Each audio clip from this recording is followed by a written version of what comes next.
Hello and welcome back to our channel. In today's video, I'm going to show you how to create a Trello workspace from start to finish.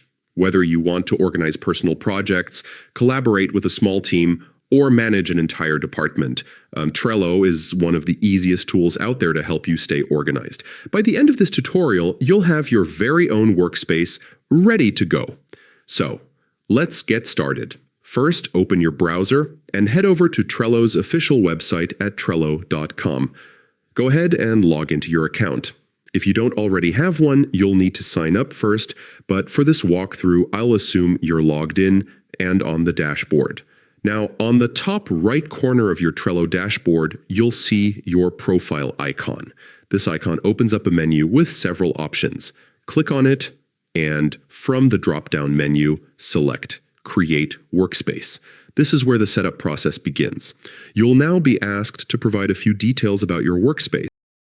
Start with the workspace name. This should describe what the workspace will be used for.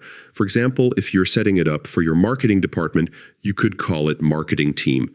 If it's just for your personal organization, you might choose something like Personal Projects. A clear name will make it easy to identify later. Next, you'll see an optional field for workspace type. You can choose categories like business, education, nonprofit, or personal.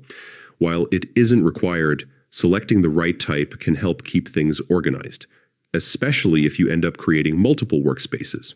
You'll also have the option to add a workspace description. This is another optional field, but it can be helpful if you're inviting other members later.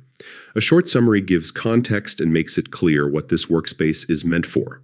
Once you've entered the details, click the Continue button. Just like that, your new workspace is created. At this stage, Trello will give you the option to invite team members. You can enter their email addresses and send invitations directly, which is great for collaboration. But if you're setting this up just for yourself, you can skip this step and add people later whenever you're ready.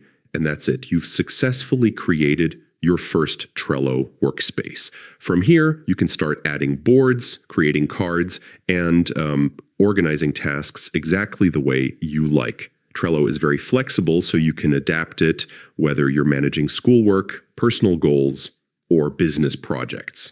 Thank you so much for watching this tutorial. I hope it helped you get started with Trello. Don't forget to like this video, share it with others who might find it useful, and subscribe to our channel for more step-by-step guides on productivity and project management tools.